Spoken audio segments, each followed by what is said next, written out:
Hello friends, मेरा नाम अमित शर्मा है और आज मैं आपको डिप्रेशन के बारे में बताऊंगा। हमारे इंडिया के अंदर जो न्यूरो साइंस का सबसे बड़ा इंस्टीट्यूट है, उसके सर्वे के हिसाब से जो साइकेट्रिक इलनेस पाई गई है, सबसे बड़ी जो साइकेट्रिक इलनेस है वो है डिप्रेशन। वर्ल्ड के अंदर 4th नंबर पे ये रैंक कर रही है और आने वाले समय में ये दुनिया की सबसे बड़ी बीमारी बन सकती है। आज मैं आपको डिप्रेशन के सिम्टम्स के बारे में और उनके इलाज के बारे में आपको मैं बताऊंगा। सबसे पहले बात करेंगे कि डिप्रेशन पैदा कहां से होता है।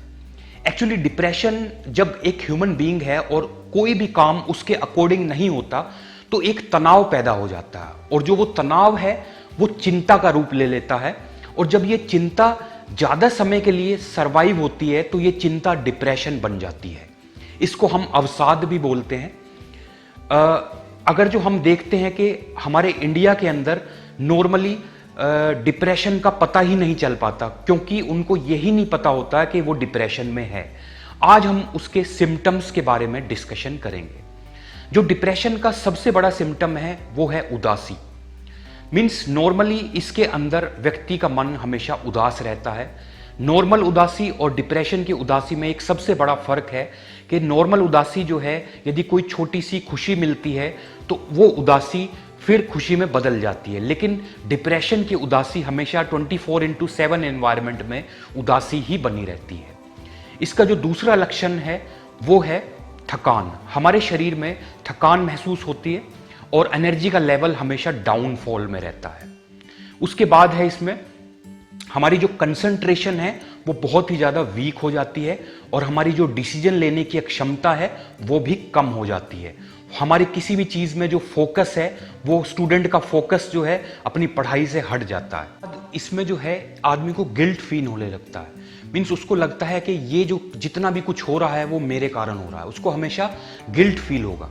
इसमें भूख में भी कमी हो जाती है, लेकिन कुछ चीज़ों में पाया गया है कि इसमें भूख बढ़ भी जाती है और इसमें वजन भी बढ़ जाता है। फिर उसके बाद नींद में समस्या आने लगती है।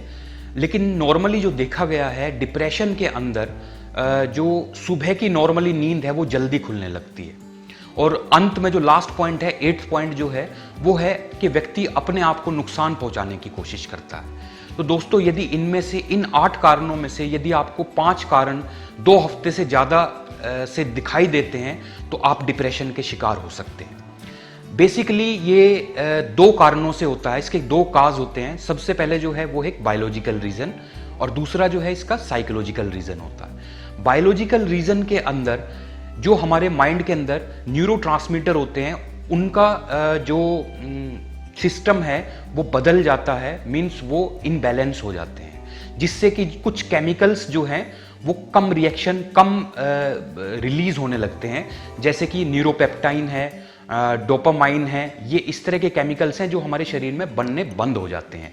तो यदि हम एंटी डिप्रेशन डोज लेते हैं तो वो ठीक हो जाता है। लेकिन जो इसका रूट का जो मेन रीजन है वो हमारा साइकोलॉजिकल रीजन होता है। जैसे कि हमारे माइंड में जो नेगेटिव थॉट्स पैटर्न हैं वो हमारे माइंड में बनते हैं। यदि वो नेगेटिव थॉट पैटर्न बनने बंद हो जाएं तो हम ये डिप्रेशन की समस्या से बाहर आ सकते हैं।